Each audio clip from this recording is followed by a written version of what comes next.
प्रिय विद्यार्थियों, आज हम पढ़ेंगे मांग व पूर्ति के आधार पर बाजार का संतुलन। मांग और पूर्ति के जो नियम हैं, इनके आधार पर हम बाजार की जो संतुलन है उसका विवेचन करते हैं। अर्थशास्त्र में मांग और पूर्ति यानी कि सप्लाई और डिमांड की चर्चा करना एक नॉर्मल सी बात मानी गई है। प्राय हम ये सुनते हैं कि जब किसी वस्तु की मांग बढ़ती है तो उसकी कीमत अन्य बातों के समान रहने पर बढ़ती है। जब किसी चीज़ की डिमांड बढ़ेगी तो उसकी प्राइस भी बढ़ेगी और पूर्ति के बढ़ने पर भी उसकी जो कीमत है प्राय घटती है। बहुत सारे देशों में ये जो मांग और पूर्ति का जो संतुलन है, विभिन्न पहलुओं पर हम प्रकाश डालेंगे। अतः कीमत संयंत्र पर मांग व पूर्ति की शक्तियों का प्रभाव काफ़ी बलवान और निर्णायक माना गया है। अब सबसे पहले हम ये डिस्कशन करेंगे कि आखिर मांग का अर्थ है क्या। मांग शब्द एक विशिष्ट अर्थ में यूज़ होता है। वस्तु की मांग के साथ उसको खरीदने की शक्ति का विचार भी जुड़ा रहता है, क्योंकि जब तक बिना परचेजिंग पावर के डिमांड का कोई प्रभाव नहीं पड़ता। जैसे कि यदि किसी चीज़ की जो मांग है वो बढ़ रही है तो उसकी कीमत भी अपने आप बढ़ जाएगी। फॉर एग्ज़ाम्पल, यदि एक शहर में बहुत सारे व्यक्ति अपने रहने के लिए मकान बनाना अथवा ख़रीदना चाहते हैं, लेकिन जिनके पास मकान बनाने अथवा ख़रीदने के लिए पैसा होता है वे ही मकानों की प्राइस को इफ़ेक्ट कर सकते हैं, खरीद सकते हैं। अतः किसी वस्तु की केवल इच्छा होना ही काफ़ी नहीं, बल्कि उसे मांग में परिवर्तित करने के लिए मुद्रा का होना भी आवश्यक है। मतलब अपने पास पैसा भी होना चाहिए, परचेजिंग पावर भी होनी चाहिए। मान लीजिए कि जयपुर में गेहूं की मांग 1000 क्विंटल है। हमें ऐसा कहना चाहिए कि जयपुर में प्रतिदिन 1500 रुपये प्रति क्विंटल पर गेहूं की मांग 1000 क्विंटल है। इस प्रकार मांग की चर्चा में वस्तु की कीमत के साथ साथ इसके स्थान और समय को भी शामिल किया जाता है। अब हम चर्चा करेंगे मांग का नियम। बाजार में एक वस्तु की मांग पर कई बातों का प्रभाव पड़ता है, और वो कौन कौन सी बातें होती हैं। पहला, स्वयं उस वस्तु की प्राइस। एक, उपभोक्ता की आमदनी। एक, उपभोक्ता की रुचि अरुचि। दूसरा, अन्य वस्तु की कीमतें। इसमें विचाराधीन वस्तु की दोनों प्रकार की हो सकती हैं। वो सब्स्टिट्यूट गुड्स भी होती हैं, वो कॉम्प्लीमेंट्री गुड्स भी होती हैं। स्थानापन्न वस्तुएं व पूरक वस्तुएं। भावी कीमतों के संबंध में अनुमान या कुछ आशाएं, जिससे भी दिए हुए समय में एक वस्तु की जो मांग है विभिन्न तत्वों से प्रभावित होती है। इनमें से कुछ तत्व उस वस्तु की मांग को बढ़ाते हैं और कुछ घटाते हैं। हम ये मान के चलते हैं कि अन्य बातों को स्थिर मानकर एक वस्तु की कीमत के परिवर्तन का प्रभाव उस वस्तु की मांग की मात्रा पर देखते हैं। तो मांग का नियम क्या हो गया कि जब हम किसी मांग पर अन्य जो बातें हैं उनका प्रभाव पड़ता है, जैसे कि उपभोक्ता की आमदनी। यदि आपके पास पैसा कम है तो आप उसके अनुरूप डिमांड करेंगे चीज़ों की, और यदि आपके पास पैसा बहुत ज़्यादा है तो आप लग्जरी गुड्स की या इस तरीके की चीज़ों पे अपना स्पेंड करेंगे। आपकी रुचि, यदि आपका टेस्ट है, आप किसी स्पेशल ब्रांड की चीज़ को पसंद करते हैं तो आप चाहे वो महंगी हो चाहे सस्ती हो फिर भी खरीदेंगे।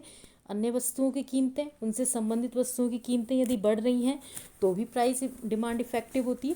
तो ये जो सारी चीज़ें हैं, ये अन्य जो बातें हैं, ये मांग के नियम को प्रभावित करती हैं। अब मांग के नियम की परिभाषा। मांग का नियम यह बतलाता है कि अन्य बातों के स्थिर रहने पर एक वस्तु की कीमत के घटने पर यानी कि प्राइस के कम होने पर उस वस्तु की मांग की मात्रा में वृद्धि होगी। सीधी सी बात है, क्योंकि चीज़ें सस्ती हो रही हैं इसलिए लोग डिमांड ज़्यादा करेंगे। कीमत यदि बढ़ रही है तो उसकी मांग की मात्रा में गिरावट आएगी। सीधा सा संबंध है कीमत और मांग की मात्रा में। यदि कीमत घट रही है तो मांग की मात्रा बढ़ेगी, और कीमत बढ़ रही है तो मांग की मात्रा में गिरावट आएगी, यानी कि विपरीत रिलेशन हो गया। अन्य बातों के स्थिर रहने पर एक वस्तु की मांग पर किन तत्वों का प्रभाव पड़ता है, इसलिए हम इन तत्वों को स्थिर मानकर चलते हैं। विभिन्न कीमतों पर एक उपभोक्ता वस्तु की कितनी कितनी मात्राएं खरीदने को तैयार होता है, ये भी हम देखेंगे। अब हम उससे पहले इस पॉइंट को डिस्कशन करेंगे कि मांग को प्रभावित करने वाले तत्व जिन्हें कि मांग के नियम में हम स्थिर मानते हैं वे कौन कौन से हैं। पहला, कंज्यूमर की इनकम, उपभोक्ताओं की आमदनी। हम उपभोक्ता की आमदनी को स्थिर मान के चलते हैं। अर्थात दूसरे शब्दों में हम यूँ कहें कि उपभोक्ता की जो क्रय शक्ति है उसको हम स्थिर मान के चल रहे हैं। मतलब हम ये कह रहे हैं कि आय ना तो घटेगी और ना ही बढ़ेगी। आमदनी के बढ़ने से मांग वक्र दाहिनी ओर खिसक जाता है और आमदनी के घटने से बाईं ओर आ जाता है, क्योंकि जब पैसा बहुत ज़्यादा आ जाता है तो कीमत का प्रभाव इतना ज़्यादा इफेक्टिव नहीं रहता। दूसरा, उपभोक्ताओं की पसंद या अधिमान, उनकी रुचि अरुचि, फैशन इत्यादि। कुछ वस्तुओं के प्रति उपभोक्ताओं के अधिमान धीरे धीरे बदलते हैं, जैसे मकान, खाद्यान्नों की वस्तु जैसे वस्त्र, कॉस्मेटिक प्रोडक्ट्स। उपभोक्ताओं की पसंद नापसंद, उनकी रुचि अरुचि, इनमें भी परिवर्तन आने से मांग वक्र बदल जाता है। अतः हम मांग के नियम में इन्हें स्थिर मान के चलते हैं। दूसरा है अन्य वस्तुओं की कीमतें। मांग के नियम में वस्तुओं की कीमतों को भी स्थिर रखना पड़ता है, क्योंकि वस्तुएं एक दूसरे की पूरक भी होती हैं। जैसे कि यदि जूता है तो मोजा खरीदेंगे, टेनिस का बल्ला है तो टेनिस की गेंद इत्यादि, पेन है तो स्याही, कार है तो पेट्रोल। वस्तुएं एक दूसरे की सब्स्टिट्यूट भी हो सकती हैं, स्थानापन्न भी हो सकती हैं, जैसे शुद्ध घी और डालडा घी, कोका कोला, पेप्सी कोला, गन्ने का रस व शरबत, चाय या कॉफ़ी, ये सब्स्टिट्यूट गुड्स होती हैं, गुड़ या चीनी। मान लीजिए कि हम टेनिस की गेंद का मांग वक्र बनाना चाहते हैं। हमने ये निश्चित किया कि 25 रुपये प्रति गेंद के हिसाब से 1000 गेंद प्रति माह की मांग होगी। अचानक टेनिस के बल्लों का भाव दुगना हो जाता है। इससे टेनिस के खेल पर इफेक्ट विपरीत जाएगा, क्योंकि टेनिस के खिलाड़ी अब 25 रुपये प्रति गेंद के हिसाब के संभवतः केवल 700 गेंद की ही मांग करेंगे।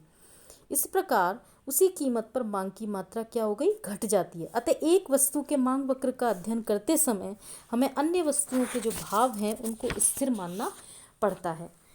चौथा पॉइंट है भावी कीमतों के संबंध में प्रत्याशाएं।